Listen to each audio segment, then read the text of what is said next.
Welcome to another episode of the Law Firm Growth Accelerator podcast. Today, we're going to talk about if you do what 3% of law firm owners do, you can make 10 times more money. And if you do what the 97% of the average law firm owners do, you're going to make 10 times less money and have a 10 times less effective law firm. And that's going to bleed into your personal life. It's not going to give you the freedom that you want from your firm.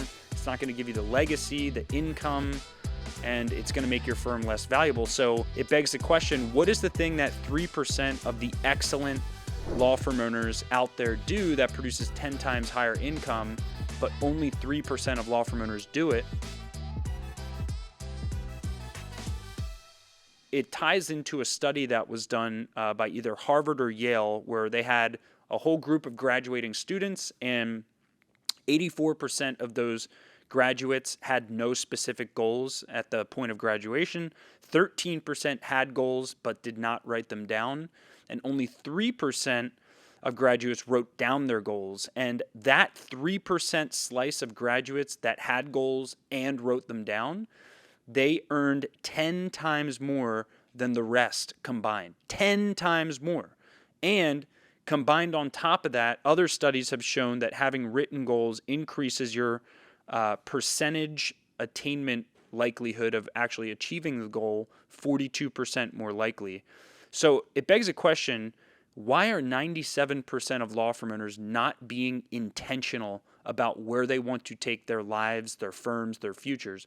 Why is this still, not just the majority, but the vast majority of law firm owners are not setting goals, not writing down those goals, not being intentional about where they want to go? So I'm going to kind of lead with some snippets from our book, Law Firm Growth Accelerator. And I was actually, parsing through parts of the book this morning, and I was looking at chapter 3, Planning Your Law Firm Growth Strategy. And I opened with a story at the beginning of this chapter, in chapter 3, about when I was living in a apartment with a couple other entrepreneurs.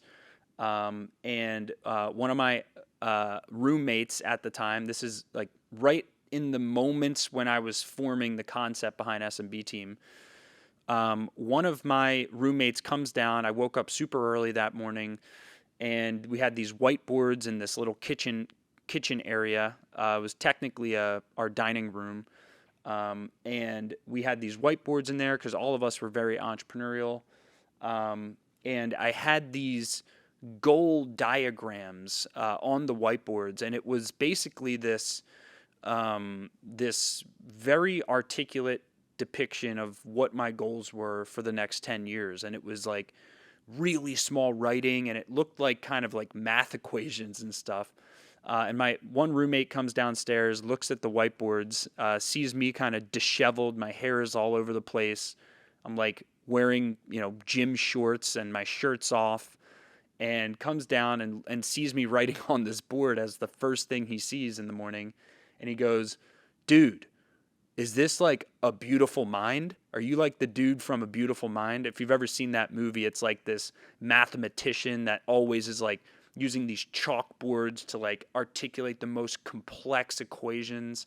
If you've ever seen the Stephen Hawking movie, kind of like that, where, scientific equations, and you hear the chalk, right, from them writing so quickly and so small and precise.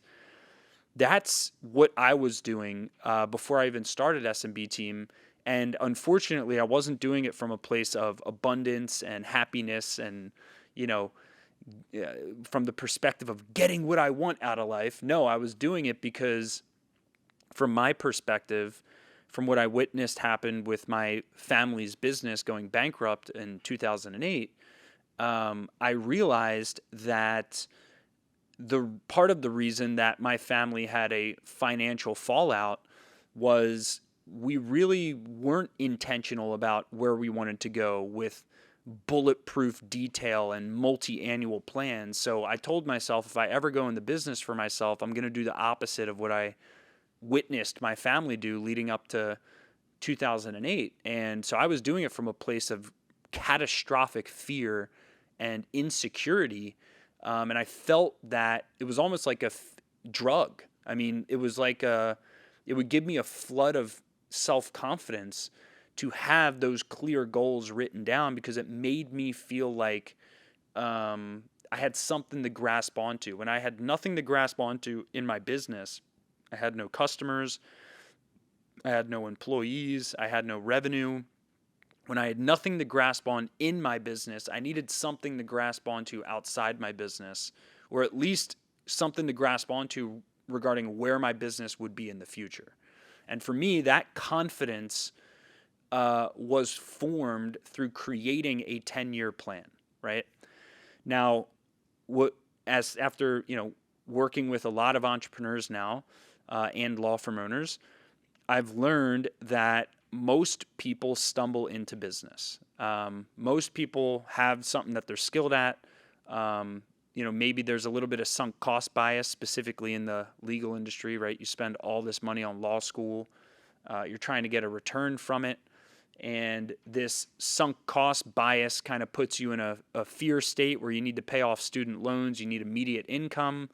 So you're way more focused on solving immediate needs than you are, your vision and where you want to go in the future.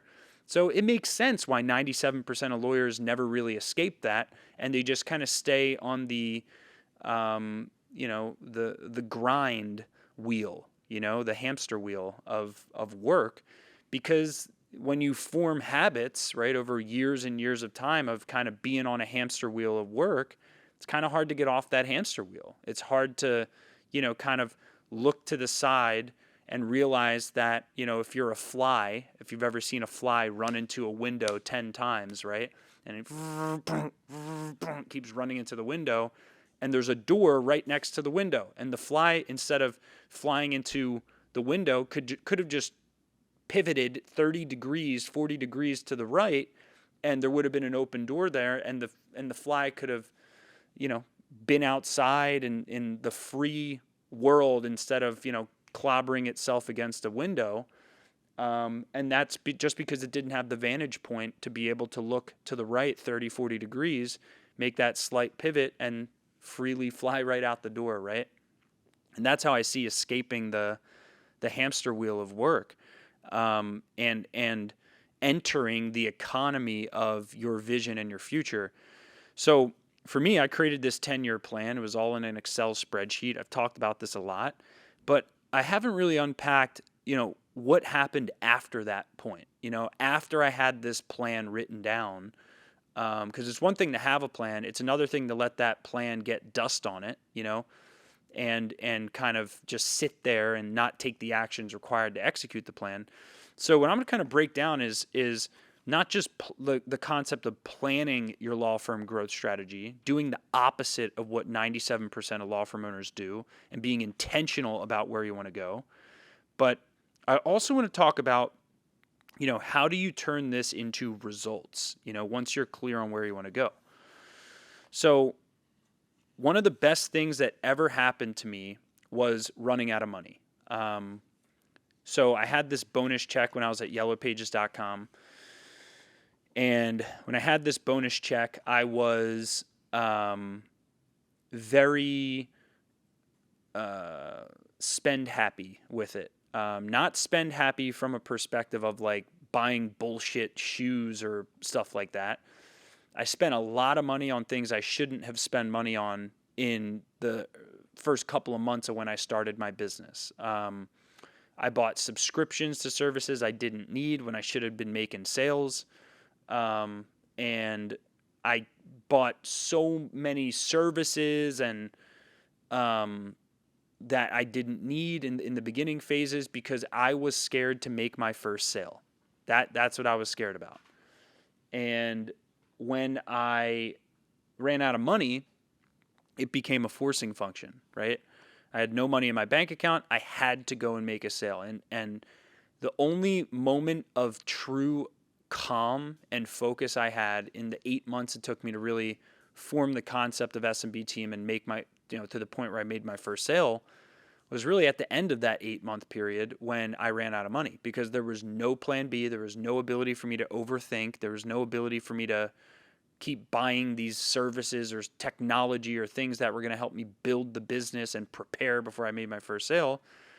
And what was what was so unlocking for me was this concept of taking what would eventually that 10-year plan and ended up becoming my vivid vision and merging clarity on where I wanted to go for the next 10 years into a forcing function. And we'll talk about that formula in just a second. But that 10-year plan of mine, I'm not sure it would have been turned into massive action had I not ran out of money. I'm not sure I would have taken the level of action I did had I not ran out of money. And I just want to point out the importance of that, because if you don't have a forcing function, chances are, no matter how big of a vision you set, and if you write it down or whatever, if you don't have a reason to change, then you're probably not going to take the levels of action required to achieve that vision, even if you have a clear 10-year plan like I did. And sometimes you're comfortable enough to not really feel visceral pain, right? You're just comfortable enough. You're just making enough money. You have some weekends where you don't have to work. And so it's survivable, right? And this is why I truly believe the biggest risk to our success is not failure. The biggest risk to our success is complacency, right? Is that treading water effect where, yeah, I'm okay. I can survive, right? But you never really build anything of value if you're always focused on just maintaining and treading water around your own survival, right? And unfortunately, something external has to enter, some pain, some awakening has to enter for most people. I know it did for me, to cause you to force that change, right? So the 10-year plan I had, it mapped out exactly how much revenues I was going to do every single year for the first 10 years. Now, if hindsight was 2020, I would have been way more clear on what my net profits goals were for each year, because I didn't set those goals for the first 5 years. I ran out of money around year 5, even though we had reached, like, I don't know, maybe around year 5, we did like 14 million or something like that. And from that perspective, it was, that was the year I merged with Andy and we formed a new company and all that stuff. But there was a lot of growth that happened, and we did not have a profit plan that was crystal clear in place, and we ran out of money. But ultimately, it all stems back to the fact that the reason we ran out of money is because profit was not a priority to me when I originally set the first couple years of goals for me personally. And so if hindsight was 2020, I would have set bottom line profit goals as well. And if hindsight was 2020, now I didn't know anything about this back then, I would have set enterprise value goals as well, which basically would be a profit number multiplied by a multiple, and I would have been tracking my net worth every single year based on the valuation of my company and my ownership percentage of that valuation. So, but I didn't know any of that stuff. So I just focused on top line growth. And the thing that got that top line growth started was running out of money. So,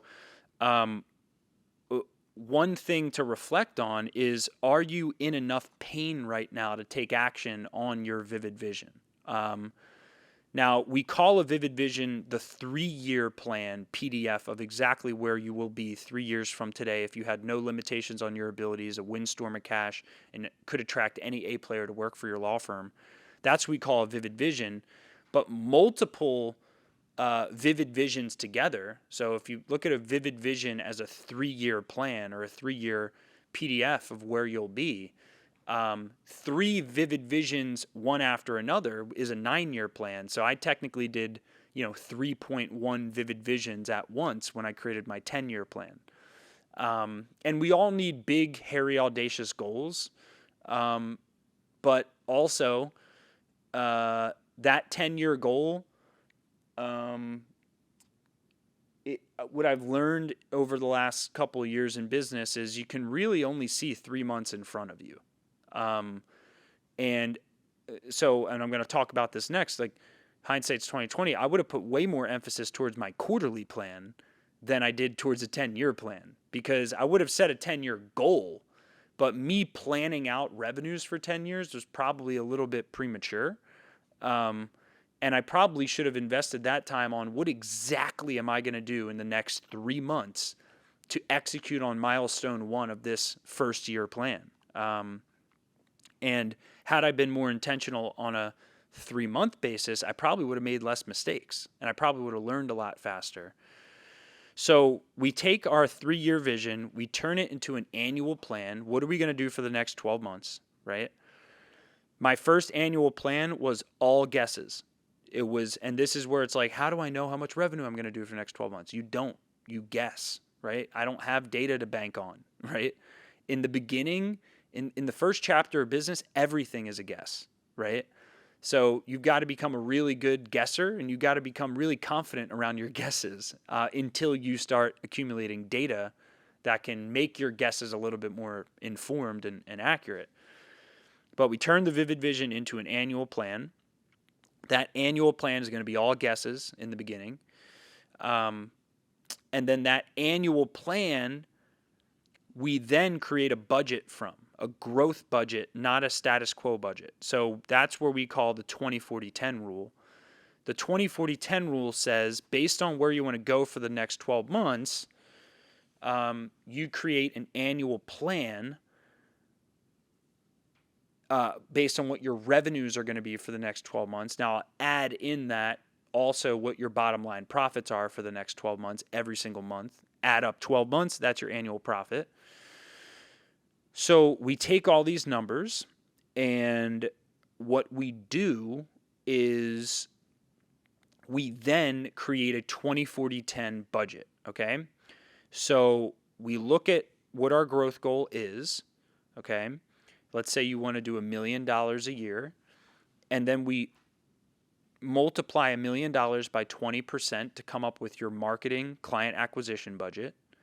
We multiply $1 million by 40%. Remember, 20, 40, 10. 20% is how much you spend on client acquisition. 40% is how much you spend on payroll, and 10% is how much you spend on personal development. So we take that $1 million number. 20% of $1 million is $200,000. That's how much that is our quote unquote budget for client acquisition. 40% is spent on payroll. That's people, right? And then 10% is spent on personal development. This is coaches, mentors, advisors to help you get answers to solutions you have not yet solved yourself, so you don't have to learn on your own trial and error. You can learn through the mistakes of others, which is the most profitable investment you could ever make, is short-circuiting your learning cycle by learning from someone who has already solved the problems that you're about to encounter. So there was a point where Andy and I were spending $500,000 a year on, my partner Andy, we're spending $500,000 a year on our personal development because we were growing so fast. There's so many problems that we were encountering so quickly that we refused to learn through trial and error, because had we only learned through trial and error, we would not be where we are today, because we would have exponentially made more mistakes, right?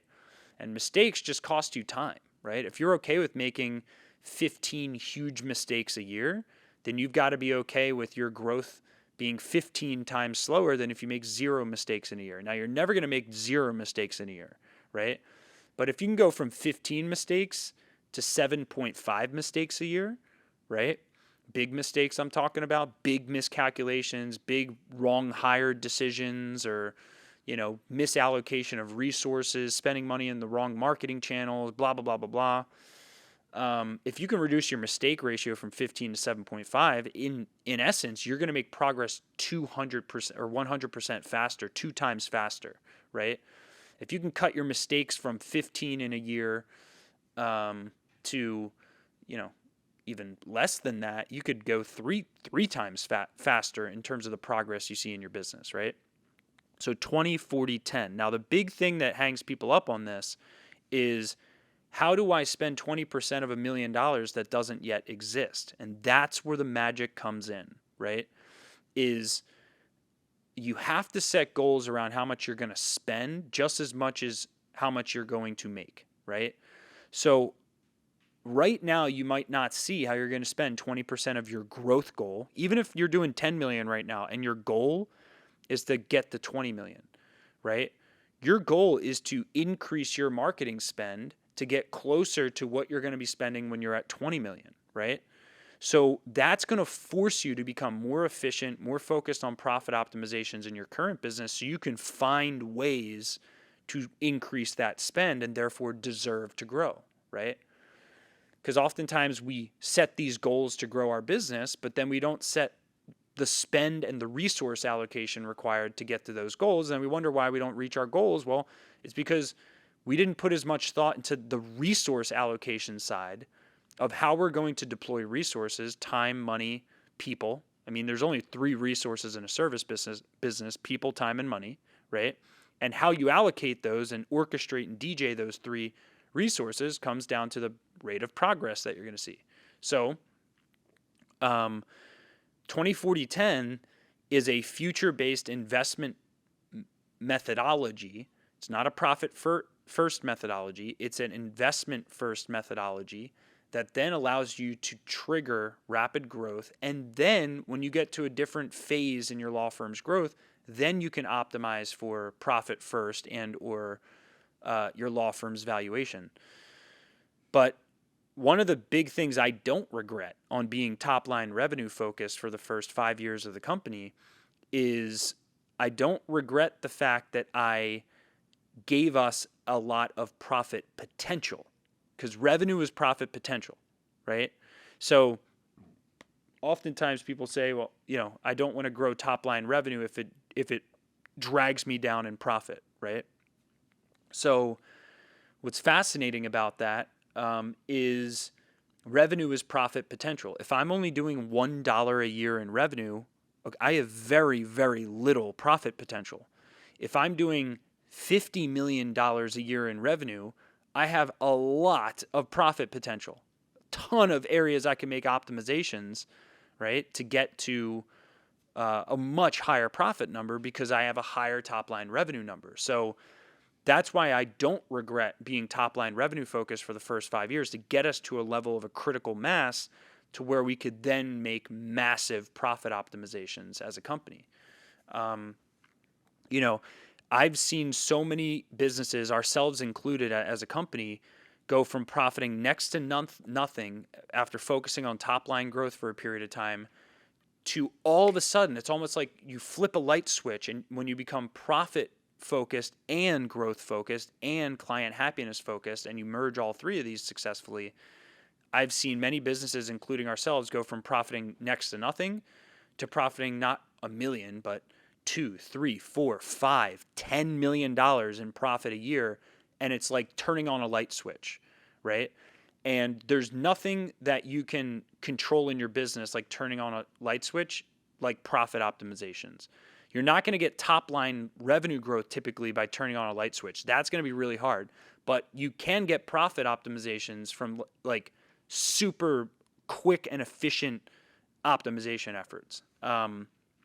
So the 20-40-10 rule is meant to be applied when you're in a growth phase. You're looking to get to a critical mass that then you can make, massive profits from. And keep in mind, if your long-term goal, I always say there's only 3 goals for a law firm. There's autopilot and profit, there's sell, or there's scale and dominate, right? Autopilot profit means I want the firm to run itself a little bit more and have more take-home income as a result of my business asset, not my time. That's autopilot and profit. Number 2 is sell. I want to eventually sell my law firm. Now, an autopilot and profit law firm is going to sell at a higher dollar amount, so these 2 tie together. And scale and dominate is when you're in the phase of conquering territory, top-line revenue growth, and you're not worried about your personal freedom. You're not worried about profits. You're not worried about selling. You're just worried about domination. And most law firm owners fit within 1, 2, or all 3 of these buckets, a mix of them. And when you're in the scale and dominate mode, you really, really want to be focused on the 20-40-10 rule. And so what I did when I learned about the 20-40-10 rule is I actually mapped out my expenses after I mapped out my top line revenue. And I set goals around like What if I could spend $83,000 a month on marketing? But $83,000 a month on marketing means I'd be spending $1 million a year in marketing, right? Now, when I wrote that goal down, which you can actually see past I still have my notebooks from when I started S&B team. When I was doing 50 grand a month in revenue, I had a written goal that I wrote down every single morning that I spend $83,000 a month on marketing. I spend $83,000 a month on marketing. And I thought at the point I was writing that down that I was literally lying to myself. Like if I was under a lie detector, I probably would have failed if I was asked, "Hey, Bill, do you actually think this goal is real? Do you think you're actually ever going to spend $1 million a year on marketing, 83 a month?" I would have probably failed the lie detector because I was trying to talk myself into the fact that this was possible for me, but I just didn't see how it was possible. Fast forward to today, this year we'll spend $8 million on total sales and marketing client acquisition cost. So if we only spent $1 million this year, we'd have to lay off like a lot of people. So not only have I been grateful and humbled to be able to exceed that number, but I've exceeded it 8 times, right? And that's just because my belief system, my business practices, everything has changed since that time when I had next to no clients and didn't know what the hell I was doing. But it all started from the 20-40-10 rule, is setting expense goals on how much do I need to spend on marketing, people, and personal development to deserve to grow the business to $1 million or by $1 million, right? So that is one of the most important things that that I see almost no law firm owners do, especially the 97% that don't set goals. Because if you don't set goals, how are you going to create a future-based budget if you don't have a goal to plug it into, right? So I need you to visualize, to plan that you're going to spend 20% of what your growth goal is on marketing, 40% on payroll. Now, 40% on payroll is actually hard from an efficiency standpoint. Most law firms are spending 60% of their top line revenue on payroll because law firms are people-based service businesses, and you pay your attorneys too much, you pay your paralegals too much, or you have too many low-paid staff because of inefficiency, lack of systems, which all culminates in you tolerating 60% of your top line revenues being spent on payroll. And I'm fine with times of your growth trajectory spending 60% on payroll, right? But remember, your 40% payroll number is based on where you're going. So if you want to do $1 million a year or grow by $1 million a year, 40% of that is $400,000 a year, right? So if I'm doing $1 million now and I want to grow to $2 million, I want to grow by $1 million, I need to spend about $400,000 more on payroll, staff, etc. So you may have to hire some of those people in advance on your path to adding $1 million to your firm, right?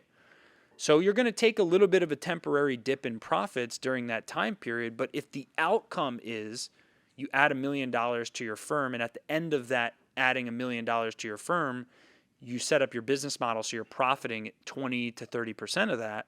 Well, now you've just added $200,000 to $300,000 a year in profit, and yeah, it took a little bit of temporary sacrifice to get there, but that's the value of what you get when you're future based. And then the last thing is that personal development pillar. The way that I choose who to pay money for personal development is I look at the problems that I expect to experience over the next 18 to 24 months, and I pay people money who have already solved those problems, and with the intention to learn how they solve those problems so that with my anticipated future problems, when they inevitably pop up, I've already worked out how I'm going to solve them, right? A great example I use for this on personal development is our virtual events. My partner Andy Stickle and I, we spend millions of dollars a year on these big boot camps that we run, promoting them. I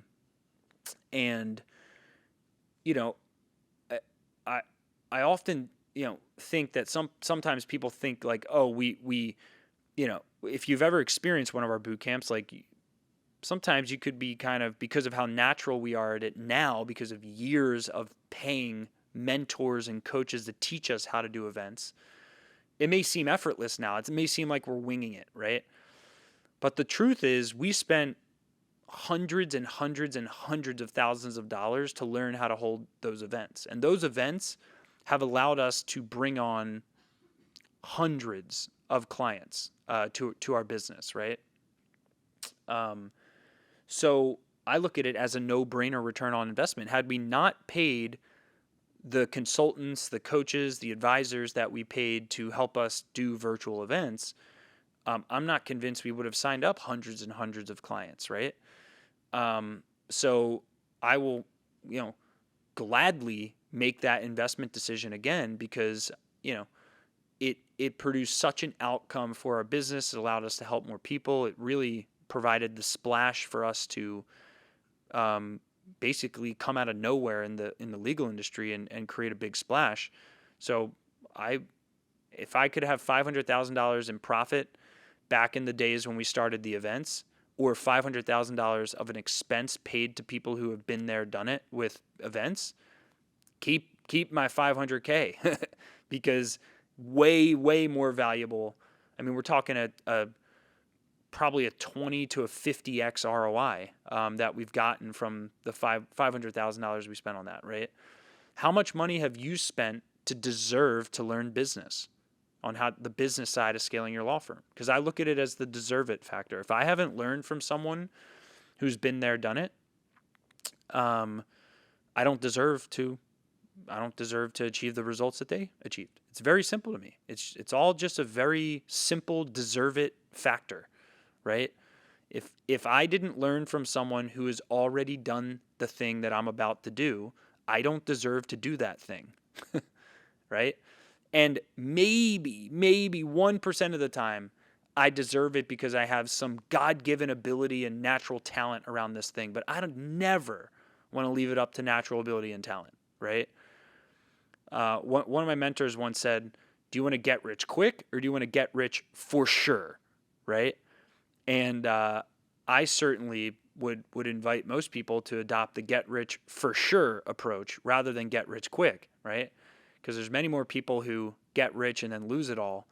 And get rich for sure is ultimately in your brain, right? It's you deserving to maintain and sustain and gain success, right?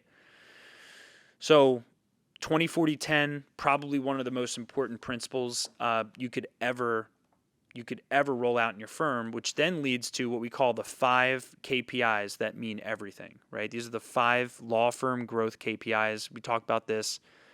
There's a little summary on it, page 125 in our book, where we talk about once you're clear on where you want to go, then you have to turn it to the 5 law firm KPIs, right? So if I'm going to grow my law firm by $1 million a year, right, then, and my average fee per case is $5,000, right, then I need to sign up 20 new cases a month. Actually, that would be $1.2 million a year, $100,000 a month. If I'm going to grow my firm by $1.2 million in a year, so if I'm doing $1 million now and I want to do $2.2 million next year, growing by 1.2, my average fee per case is $5,000, right? I need to add $100,000 a month in revenue to my firm. Well, if my average fee per case is $5,000, I need 20 new signed cases per month for 12 months. That will give me $100,000 in monthly additional revenue during those 12 months. That will produce $2.2 million in revenue, or 1.2 in added revenue on top of where I'm currently at. So that is KPI number 1. That's actually going to show you multiple KPIs. So I'm getting ahead of myself. So back up. What were the KPIs that went into that formula? Okay. Number 1 was your average fee per case. Big variable. Controlling your average fee per case is huge, right? Because if you can increase your average fee per case from $5,000 to $10,000 and you wanted to grow by $100,000 a month, that would take you from needing 20 new cases a month to 10 new cases a month, right? So it cuts the number of cases you need in half to reach your revenue targets if you double your average fee per case, right? So that's KPI number one. Every law firm must have a goal around average fee per case, right? Now in the book, we put it in a different order, but I think average fee per case is actually one of the most important. The next one we need is the percentage of leads that you turn into a signed case. Okay. So let's say that's 20%, right? Let's say your average fee per case is $5,000. And let's say you turn 20% of leads into a signed case. Okay. That is KPI number 2. KPI meaning key performance indicator. You have to set a number-based quarterly target around the percentage of leads that you turn into a signed customer. Okay, it's a huge lever. If you double your lead conversion rate, that again cuts in half the number of leads you need to reach your signed case targets, right?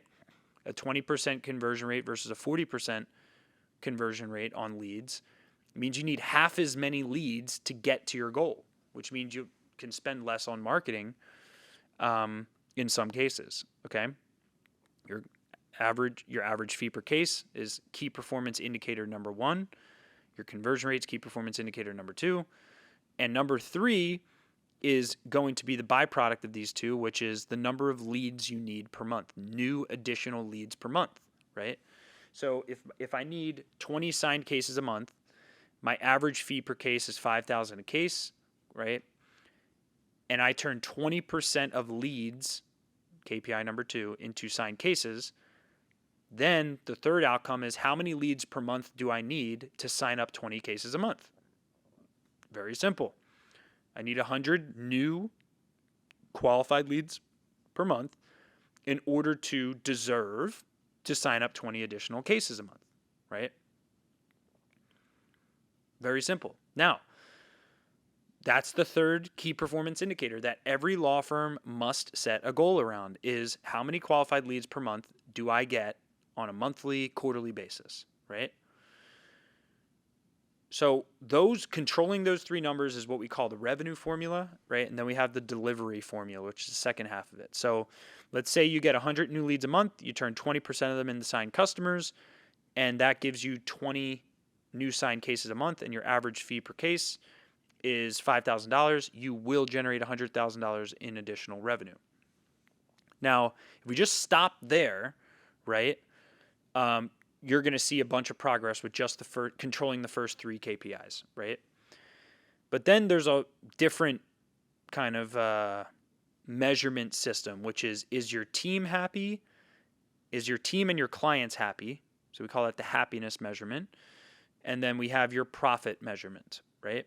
So KPI number 4 is what we call NPS, Net Promoter Score. This is a measuring system of how happy your clients are and how happy your team is, right?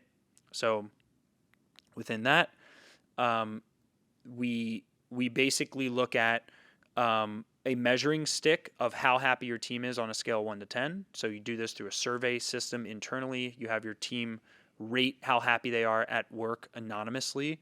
You take the summary of all of your team's responses, and you need to measure that. You need to measure employee happiness as a KPI. If your team isn't happy, they're going to churn, they're going to quit, and ultimately that's going to affect your ability to make money and reach those other targets. So that's first half of NPS, and then the second half of NPS is client happiness, right? Let's say you hit it out of the park, you start signing up all these clients, you crush the revenue formula, but if you start pissing off your clients, you get flooded with 1-star reviews, everything breaks, you no longer are putting clients' needs first. Okay, that's another measurement that needs to be monitored very closely because we don't want top-line revenue growth at the expense of client happiness, right? So you need some form of internal measurement around, as I'm growing, is my team happy or my clients happy? That's the NPS bubble. That's the happiness measurement, right? And there's many NPS survey tools that you can look into to roll out within your firm. And this is transformational because if you don't measure it, you can't manage it. Number 5, and the last KPI that you must set goals around on a quarterly basis, you must monitor this like a freaking hawk, is profit margin, right? So every law firm, if you follow the 20-40-10 rule, 20% on marketing, 40% on payroll, 10% on personal development, that is 70% expenses. If you have another 10% left over for overhead, that leaves you at 20% net profit. So you should really set a goal to never be lower than 20% net profit. But once you get to a point of a critical mass, you actually could probably get closer to 30 or 40% net profit once you're able to reduce your marketing spend percentage down from 20%, keep your payroll percentage at 40%, and 10% on personal development. Actually, we cap that at $5 million. So once you do $5 million a year in revenue, that 10% stops, right? So it doesn't go perpetually. I just haven't found it as effective. If you spend more than $500,000 a year on your own personal development, it's probably a little bit overkill. So that 10% stops. So once you get to 5 million, it's my belief that you can actually start potentially reducing the percent you spend on marketing and cap how much you spend on personal development at 500K, which then means all the additional expenses beyond that can go to the bottom line, bringing you closer, instead of 20% profit, to like 30% profit. But profit margin is the 5th KPI. There's argument it's the most important KPI because if you don't profit anything for a sustained period of time, you're going out of business, right? So, I mean, it is the survival measurement. If you are spending more money than you are making over a sustained period of time, you are going to run out of money, right? So, and you could, Band-Aid it by taking on debt or, doing any crap like that, but you don't want to Band-Aid it. That's an amateur's game, right? You want to make sure that your internal business model produces cash flow. So one part of that profit margin equation is gross profit, right? So gross profit is how much it costs for you to deliver your services. That is one of the most important controllable levers in a law firm. For every dollar of client revenue, how much money does it take for you to deliver on that $1 in client revenue, right? So you ultimately want your cost of goods sold to be, 60%, right? You want it to ultimately get to 60%. I'm sorry, your gross profit to be 60% and your expenses on a per client basis to be no greater than 40%, right? So on a $10,000 case, you can spend no greater than $4,000 in expenses to produce a $10,000 fee, okay? And then you have to do gross profit based on how much you collect, not just based on how much you bill, right? So real gross profit is the cash flow basis of gross profit, which is how much money you collect, right, from the client. So if you only collect revenue from 80% of that which you bill, right, then your actual top line fees collected number is, I would do 80% of the top line number. So a $10,000 fee, I would calculate I'm only going to collect on average 80% of that. So therefore I'm only able to spend 40% of $8,000 top line capped, right? So that's gross profit. And then you have your net profit equation, which includes gross profit and then all additional expenses, sales and marketing expenses, OPEX, otherwise known as overhead. And that's it. Your sales and marketing expenses, your sales and marketing expenses. I mean, the net profit equation is you have top line revenue. Below that, you subtract out your cost of goods sold, which is which produces your gross profit. And then from gross profit, you subtract sales and marketing expenses and you subtract overhead. That's it. That's how all profit and loss statements should be structured. And by you controlling those 3 inputs, right, your cost of goods sold, your sales and marketing expenses, and your OPEX, your personal development would fall if you work with a coaching or consultant type program. That belongs in OpEx, right? Operating expenses, not sales and marketing expenses. Coaching and consulting is typically an operating expense. And by the way, if you were to sell your law firm, that's an add back, right? So if you spent $100,000 on a consultant, and you want to go sell your firm in a few years, that $100,000 gets added back to your net profit. So, never submit your financials to a third party without really critically thinking about your add backs. Add backs are any expenses to your law firm that once the firm is purchased by someone else would not be continued expenses, right? That's your real net profit. And your real net profit is called your adjusted EBITDA. And for the purposes of the enterprise value of your firm, your adjusted EBITDA is arguably the most important metric on calculating the enterprise value of your firm, which is in essence, the quote unquote sale price of your firm. And then a multiple gets assigned to that. And this is important not just if you want to sell, it's important if you want to take on debt, right? Because your company will be valued if you take on debt.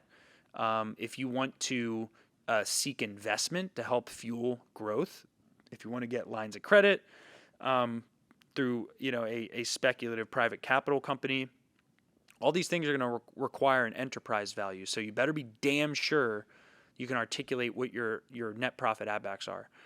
Because that's going to ultimately determine your net worth.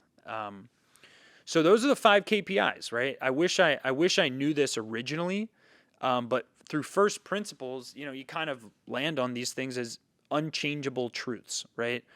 I set a goal on where I want to go in the future. I'm intentional about that. I immediately turned that into an annual plan. I used the 20-40-10 rule to turn that annual plan into a resource allocation plan, so I know how much I need to spend to get there. I set goals around what I need to spend. And then I started tacking these 5 numbers every single quarter, right? I started tacking things that can increase my lead volume. I started tacking things that can increase my lead to signed case conversion rate. I started tacking things that can increase my average fee per case. I started tacking things that can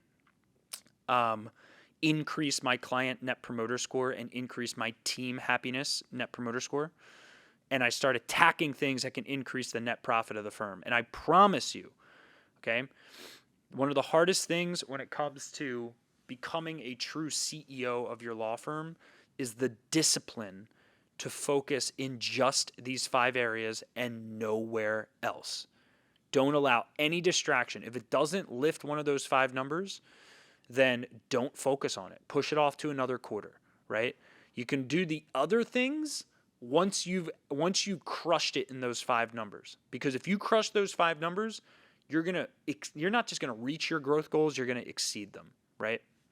So that's the process that, I'd say 3% of law firm owners are clear about setting goals. I'd say another 3% of those who set goals actually know how to break down those goals into an annual plan and into a quarterly plan that's rooted in the numbers that must be controlled to get to where you need to go. So, if I had time back, I wish I operated based on these 5 key numbers from the second I started my business, because I would have been 20 times more productive. I'd probably be 2 or 3 times bigger as a company than where I am now. So I hope that you can actually start practicing it now instead of being stubborn like me and taking years and years to learn that these are the only 5 numbers that really matter when it comes to turning that goal setting into a actionable plan. The real last step on this is massive action, is messy, massive action.